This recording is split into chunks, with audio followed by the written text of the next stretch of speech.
Bom dia a todos, bom dia a todas, sejam todos muito bem-vindos a mais um ICL Mercado e Investimento. Um bom dia especial para a turma lá do São Luís, no Maranhão e toda a região metropolitana da cidade que está nos vendo agora pela TV UFMA. Hoje é um dia que vai sair bastante dados aí, principalmente sobre crescimento econômico, boas notícias vindas aí do IBCBR e do monitor do PIB, o FMI revisando para cima, inclusive, a projeção aí para o PIB brasileiro desse ano de 2024. Mas antes de tudo, vamos dar as boas-vindas à Débora, que se recuperou parcialmente e está pelo menos conseguindo fazer de casa o programa. Bom dia, Débora, como você está? Bom dia, André, bom dia a todos e todas que estão nos assistindo, bom dia especial aí para o povo que está assistindo a gente da TV UFMA. Eu tô me recuperando, ainda estou com uma cara um pouco ruim, mas eu estou melhor, eu já consigo aqui conversar com vocês. E a gente vai comentar aí sobre os principais assuntos do dia, porque hoje tem bastante coisa, as bolsas também estão mostrando sinais de recuperação. Então vamos ver aí como é que vão se desencadear e desenrolar aí os eventos do dia, que a gente tem muita coisa e muitos dirigentes, né, de bancos centrais falando hoje. Isso pode mexer um pouquinho com as expectativas. Mas, no geral, é um dia mais de recuperação até agora entre as bolsas globais e a nossa aqui também. Então já vamos para a agenda do dia, ver esse eterno dia da marmota, que é um monte de dirigente do Fed falando e o mundo preocupado para saber quando que vai cair a taxa de juros dos Estados Unidos. Então o que a gente tem na agenda hoje, Débora? Bom, hoje saíram dados, né, logo cedinho, né, cedinho considerando o horário daqui, gente. Então hoje saíram dados lá do Reino Unido de inflação. Saiu a inflação ao consumidor e núcleo, né? Então CPI e núcleo aí que vocês estão vendo na primeira linha, é a inflação de preços ao consumidor e o núcleo dessa inflação. Eles vieram bem dentro do esperado, até um pouquinho abaixo do esperado. Isso até já trouxe um fôlego nas bolsas europeias. Eu vou comentar um pouco mais sobre quando a gente for falar da abertura dos mercados e da recuperação, dos sinais de recuperação que a gente está vendo hoje entre os mercados globais. Mas esse já foi um ponto que teve um peso maior aí na abertura das bolsas europeias, que lá já estão mais no meio do dia do que na abertura, mas esse dado já está pesando desde o momento que as bolsas abriram por lá. O IPC-FIP foi divulgado aqui no Brasil às 5 horas da manhã, relativo à segunda quadricemana de abril.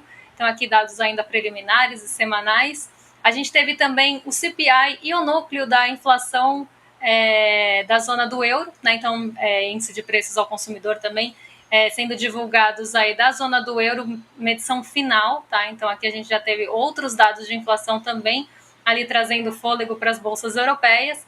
Aqui no Brasil, 8 horas da manhã, saiu o indicador de comércio exterior de março, IPCS capitais de abril, também da segunda quadricemana, e aí acho que o mais importante dos três aí é o índice IBCBR de atividade econômica, que a gente chama popularmente de termômetro do PIB. Eu não gosto de previsor do PIB, porque ele tem um método de cálculo diferente, ele é um termômetro do que esperar para o PIB, e esse índice é calculado pelo Banco Central com base naquelas pesquisas mensais. E também teve aí uma surpresa positiva, então a gente vai comentar esse dado, porque dos dados de Brasil que saíram hoje, esse é o mais importante. A gente tem dirigentes do Banco Central da Inglaterra, né, do Banco da Inglaterra, participando hoje ali de debate sobre riscos da economia global, e aí vocês vão ver que nas próximas páginas a gente tem uma série de dirigentes falando ao longo do dia. Então a gente tem dirigente do Banco Central Europeu participando de um fórum, a gente tem no meio disso estoques de petróleo que saem às 11h30, agora daqui a pouquinho, né? Saem os estoques de petróleo nos Estados Unidos, dado que pode ganhar peso por conta da volatilidade que a gente está vendo na commodity. E a gente tem, a partir do meio-dia, né, até 1 da tarde, vários dirigentes falando. Então, dirigente do Banco Central Europeu, outra dirigente do Banco Central Europeu, Isabel Schnabel, e aí a gente tem o presidente do Banco da Inglaterra participando também do painel do fórum. Então a gente vê que vários dirigentes hoje estão falando, e não para por aí, porque a gente tem uma pausa para o livro bege, que normalmente traz ali percepções e projeções para a economia dos Estados Unidos, algo que também deve ganhar peso, porque a gente está nesse impasse de quando vai começar ou não a redução de cortes dos juros por lá.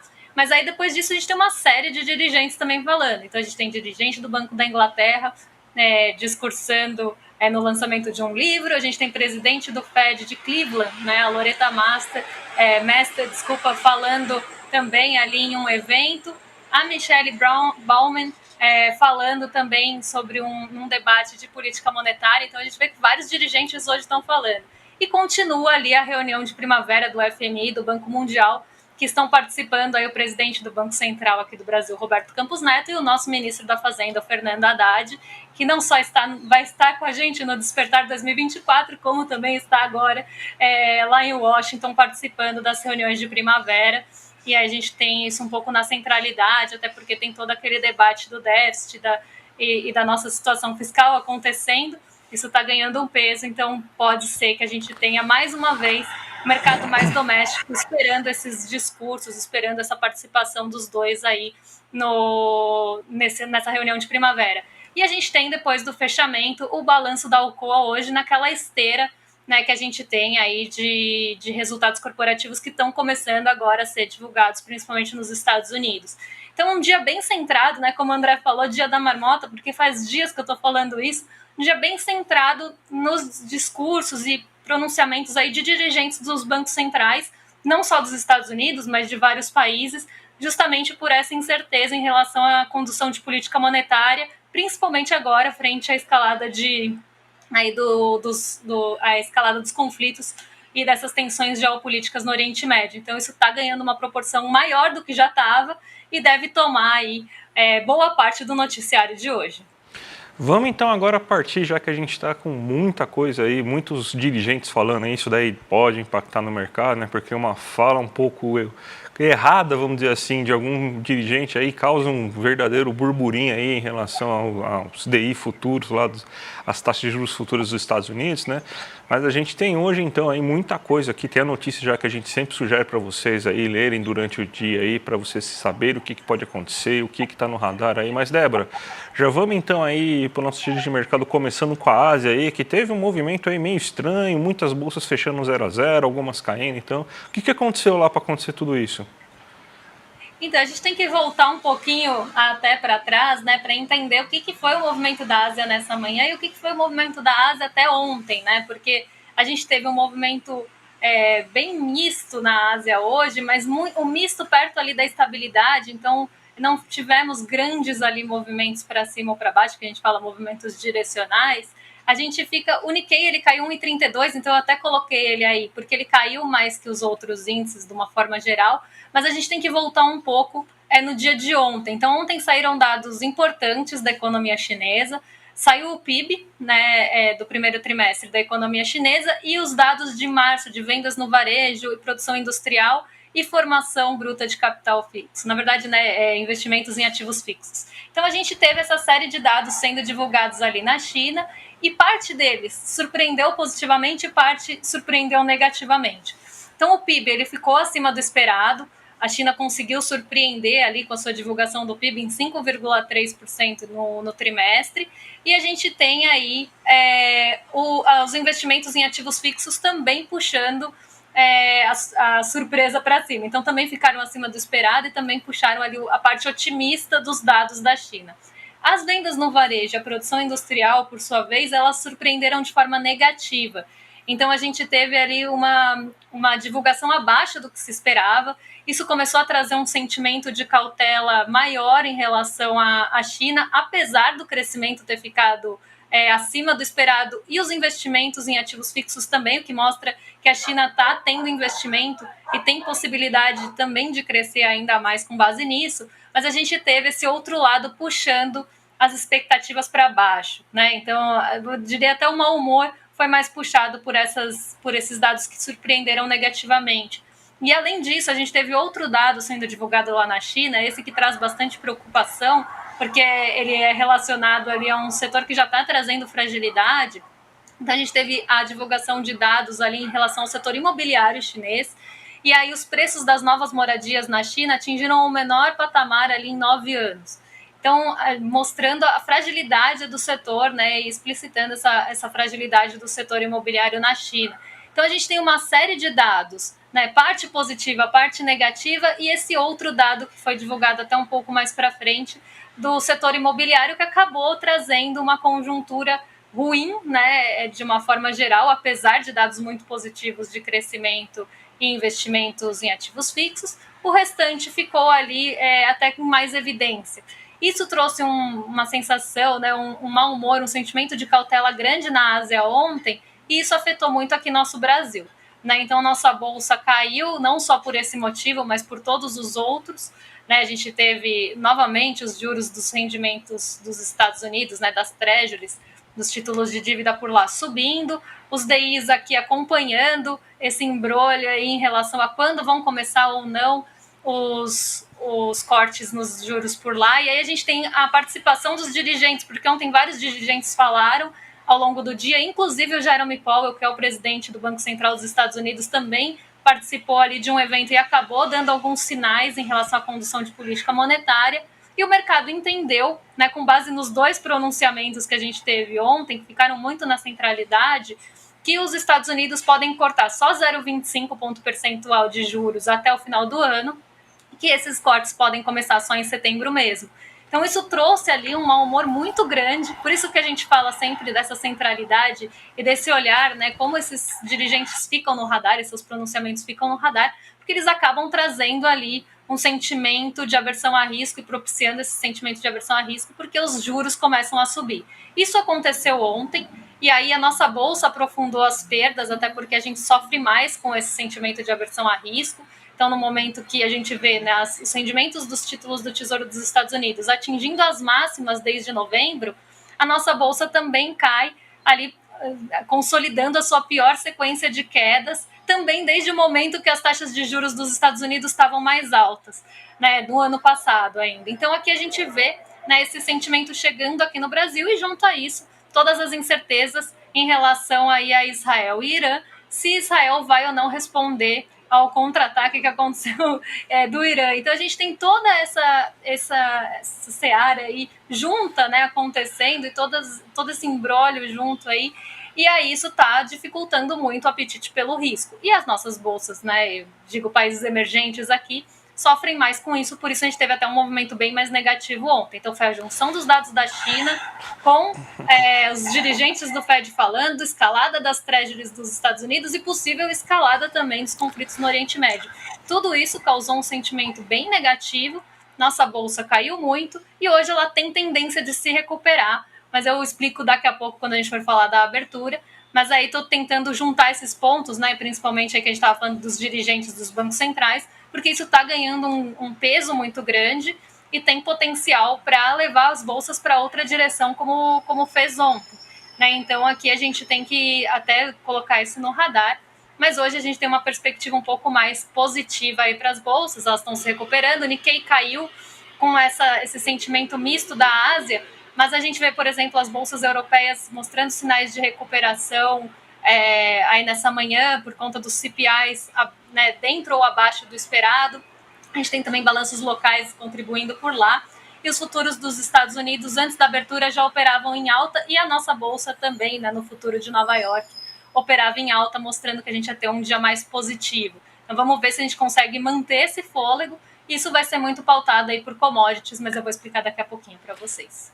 Então vamos para o Brasilzão, que está com muitos problemas aí, os mercados muito incertos, mas a coisa aqui no Brasil aí, tirando o Ibovespa, a economia real está indo muito bem, obrigado, né? A gente tem agora a divulgação nessa manhã aí do IBCBR, que é o termômetro do PIB, né? A gente teve o 4º mês seguido de expansão do IBCBR. Agora a gente teve uma alta de 0,4% na alta do IBCBR, a gente teve uma alta de 0,54% no mês de janeiro. Segunda alta consecutiva, isso daí está mostrando aí realmente que a economia brasileira está crescendo aí nesse primeiro trimestre aí do ano. Isso daí está bem perceptível aí, que a gente está vendo aí o desemprego subindo menos do que deveria para esse começo de ano, nessas questões sazonais. O comércio mostrando boa recuperação, mostrando bons resultados. Os serviços caíram agora no mês de fevereiro, mas mesmo assim a queda não conseguiu fazer com que o IBCBR tivesse resultados ruins, e a gente tem uma indústria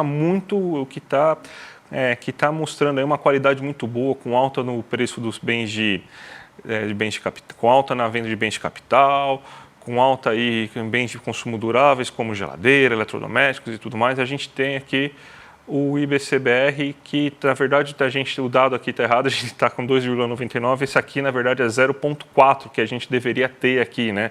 Então está errado aqui, mas peço perdão aí a audiência, mas na verdade é 0,4. Mas o que a gente está vendo aqui, quando a gente está colocando aqui em verde a setinha, significa o quê? Que a gente está aí no quarto mês aí consecutivo aí de alta. Isso aí não quer dizer que a economia cresceu 0,4% em fevereiro. Isso daí é apenas um termômetro, até porque a metodologia é muito diferente do que a gente tem, por exemplo, na medição oficial do PIB, porque é baseado nas pesquisas mensais que o IBCBR é divulgado, né? Mas mesmo assim a gente vê um bom resultado, um bom sinal aí da economia. E para comprovar esse dado aí que está muito bom, né, Débora, a gente tem também o monitor do PIB que mostrou uma alta de 0,8%, puxado principalmente pelo consumo das famílias e pelos investimentos, né? O que você pode falar um pouco aí para a gente sobre isso? Pois é, a gente teve essa alta aí do monitor do PIB, né, crescendo 0,8 em fevereiro, reiterando os dados que saíram do IBCBR. Esses dados até foram divulgados ontem à tarde, na verdade ontem no finzinho da manhã, e a gente vê essa melhora, né, do monitor do PIB. O monitor do PIB também acaba sendo um termômetro, ele tem a metodologia de cálculo da FGV para tentar medir aí qual vai ser o PIB, qual foi o PIB no mês de fevereiro. E aí a gente vê, né, esse impulso vindo muito do consumo das famílias e dos investimentos. Então, quando a gente olha os dois gráficos, que eu não sei se a gente tem aí para audiência, eu não, acho que não, mas a gente tem aí, ó, esse é a variação mensal do PIB, né? Então, a gente tem, contra o mesmo mês do ano anterior, uma alta de 3,5% e contra o mês imediatamente anterior, então a gente está falando de fevereiro contra janeiro, uma alta de 0,8%. Né? Lembrando que a gente teve aí, né, entre dezembro e janeiro, uma redução, e agora a gente tem essa recuperação entre janeiro e fevereiro. E isso mostra, né, que a gente tem aí essa possível recuperação, esse termômetro mostrando para a gente que o PIB pode surpreender. Inclusive, a gente está vendo essas revisões para cima do nosso crescimento, a gente vai falar daqui a pouquinho disso também.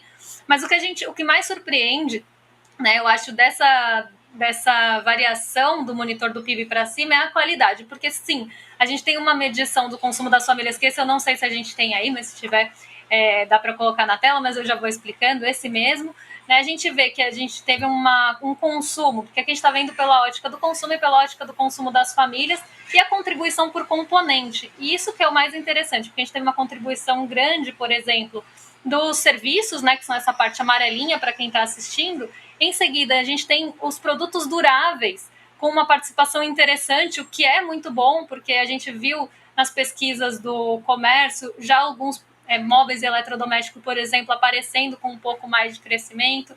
A gente vê aí também o consumidor mais confiante, e um consumidor mais confiante, né, começa também a ter confiança para comprar, por exemplo, bens duráveis. Então, a gente vê uma participação positiva e maior do que os outros meses dos bens duráveis, que são mais caros, e os bens semiduráveis também tiveram uma participação aumentada, porque antes eles nem apareciam na série, como vocês podem ver. O laranjinha estava lá embaixo, né, no negativo, e a gente vê que ele volta aparecendo positivo aí a partir do mês passado, e esse mês ganha uma contribuição maior. E aí o consumo das famílias total, que é a linha que vocês estão vendo acompanhar aí, ficou em 4,3%. Né? Então a gente vê que a gente tem uma participação ainda importante dos serviços, que veio crescendo, inclusive, do final do ano para cá, mas uma participação mais importante ainda dos bens duráveis no consumo das famílias, o que mostra, assim, essa confiança, né, do brasileiro, do consumidor brasileiro aí, comprar bens duráveis e ter, né, esse gasto, que é um gasto maior.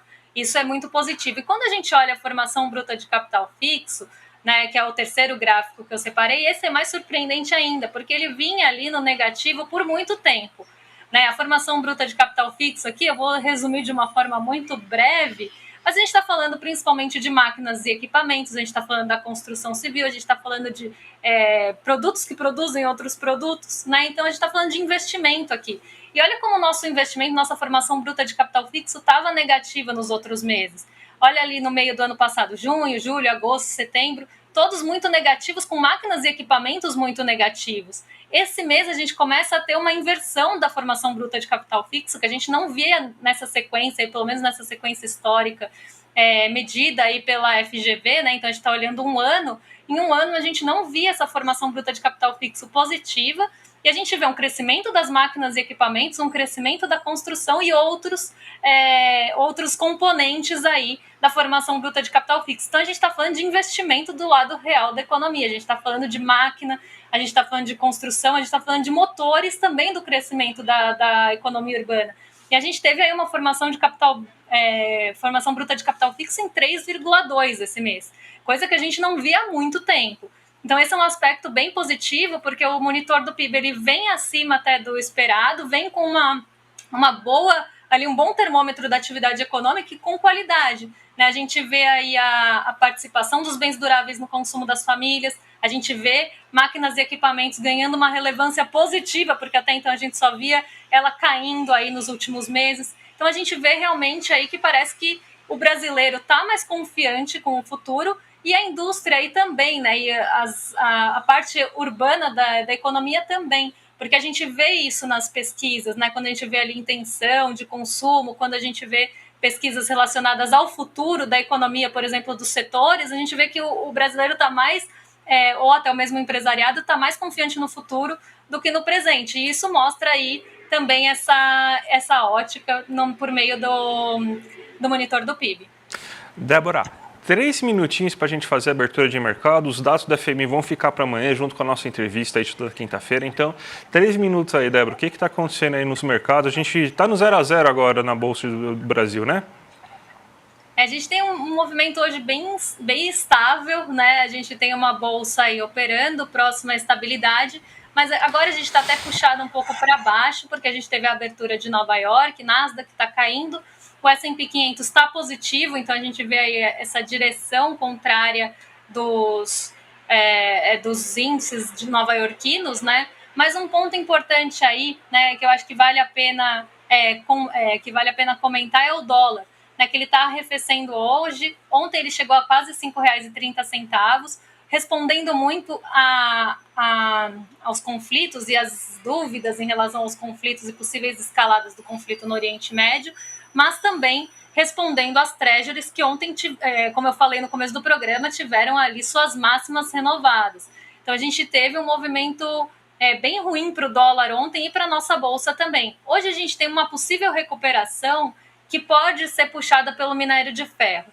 O minério de ferro subiu mais de 4% em Dalian na China, está atingindo sua 7ª alta consecutiva, então a gente tem aí o minério de ferro, desde que a China voltou do feriado, subindo cada dia, né, uma alta de 4% não é pouca coisa.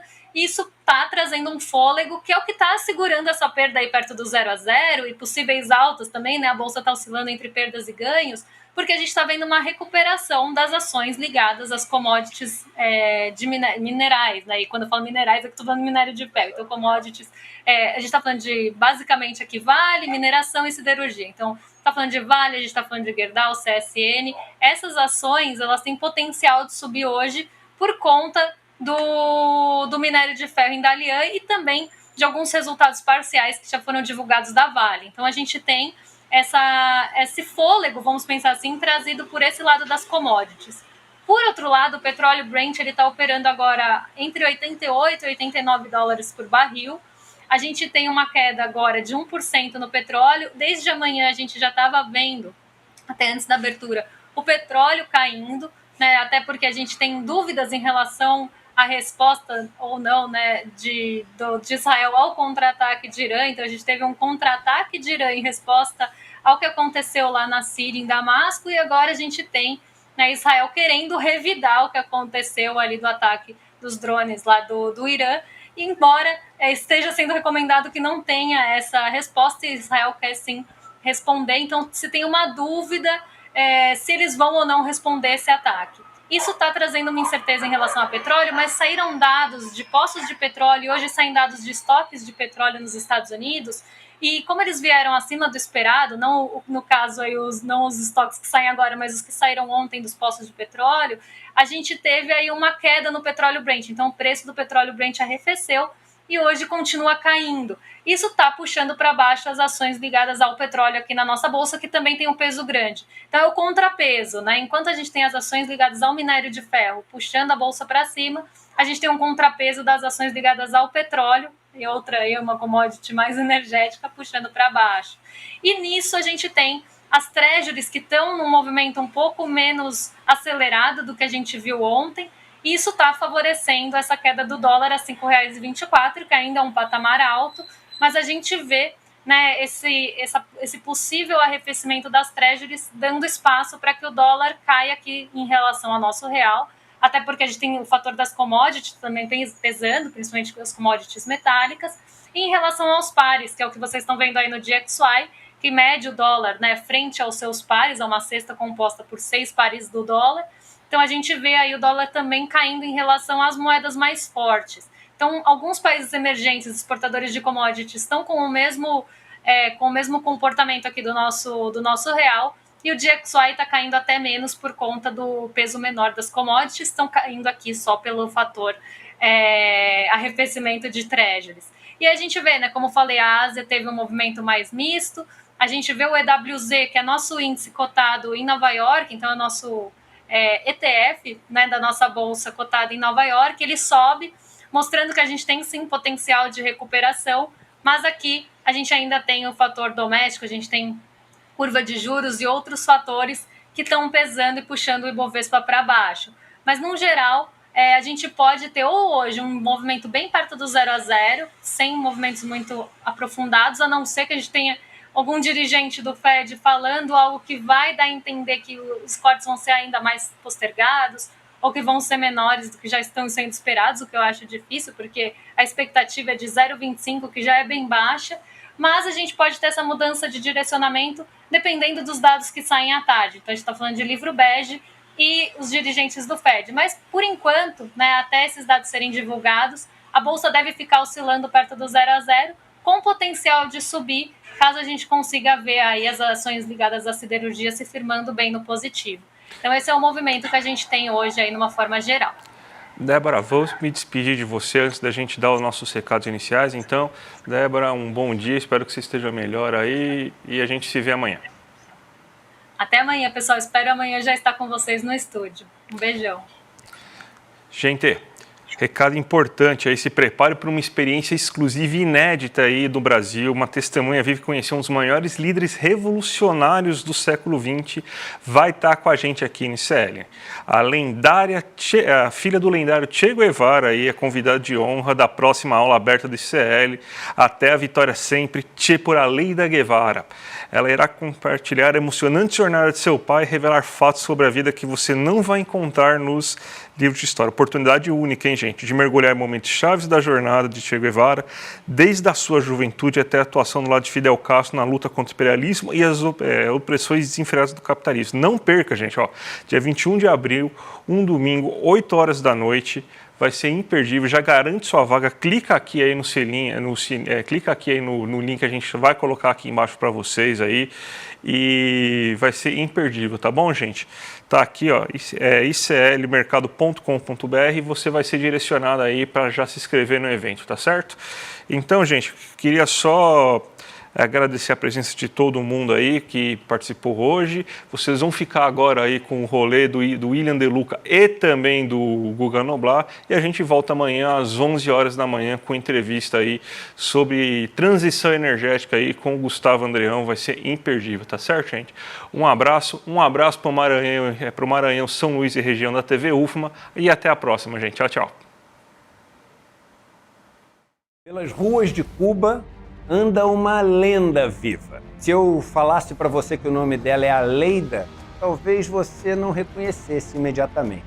Mas se eu te falasse que o nome dela é Aleida Guevara, aí eu tenho certeza que você vai saber de quem eu estou falando. Aleida Guevara, filha de Che Guevara, o líder revolucionário mais popular de todos os tempos, se encontrou com o ICL e contou pra gente a biografia dele, seu pai, a pessoa que mais inspirou gerações a lutar por um mundo mais justo. Para você não perder esse encontro, é só você se inscrever no link aqui em cima ou aqui embaixo. E no dia 21 de abril, um domingo às 8 horas da noite, participar desse encontro inédito e exclusivo.